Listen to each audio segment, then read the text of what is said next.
Good day everyone. Let me present to you the elements of cost.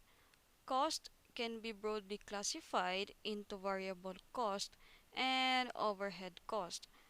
Now, variable cost varies only with the volume of production and can be further classified into direct material cost, direct labor cost, and direct expenses. Now, what are those expenses? Direct material costs are those costs of materials that are used to produce the product. Mostly talks about the raw materials and components used to create a product.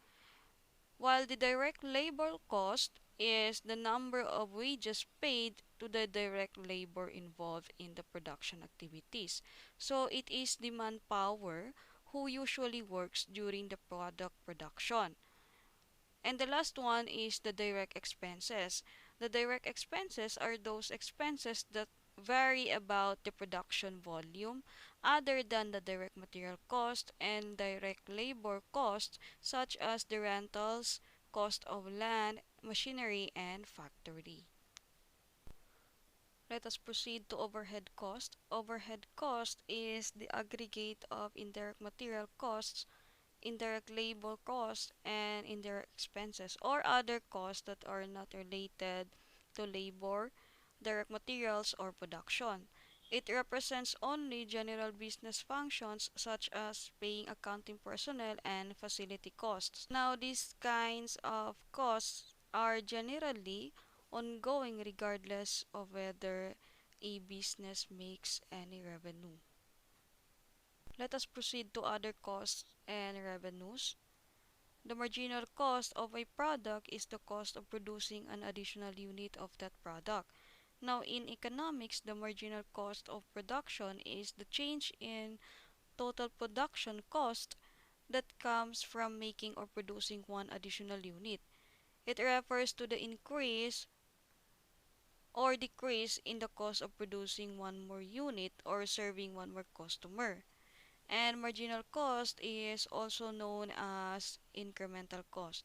Now, as we can see, there is no output but still has a cost reduction. Then the next one has one output and the cost is 120 pesos.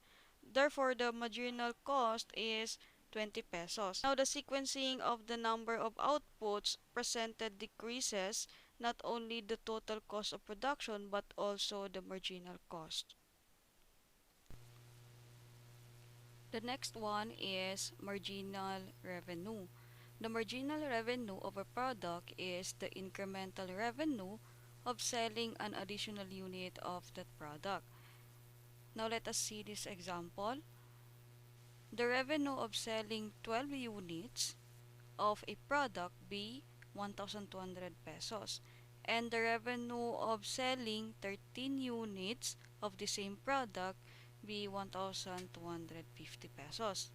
Then the marginal revenue of selling the 13th unit is 50 pesos. If the revenue of selling 18 units of a product is 720 pesos, then the 19 units are 770 pesos. So the revenue is still 50 pesos. Let us proceed to sunk cost. Sunk cost is also known as the past cost of an equipment or an asset. Now, an example is the price of equipment. The price of equipment 10 years before is 1 million. Then, after 10 years, the price of the same equipment is 750,000 pesos only. It means that the price dropped 25% from its original price way back 10 years before.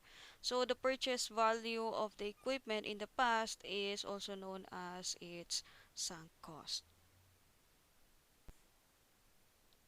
How about opportunity cost? Opportunity cost is the advantage in measurable terms which has been forgone due to not using the facility in the manner originally planned. For example, if an owned building is proposed to be used for a project, like rent of the building. Now, it is the opportunity cost that should be taken into consideration while evaluating the profitability of the project. The next example is fund investment. Fund investment is also considered an opportunity cost because it has to earn from the interest of your money by working of the bank employees. So you don't need to have your buildings just to earn money. Instead, you invest it in the one who works for the money. That's all for today and keep safe everyone.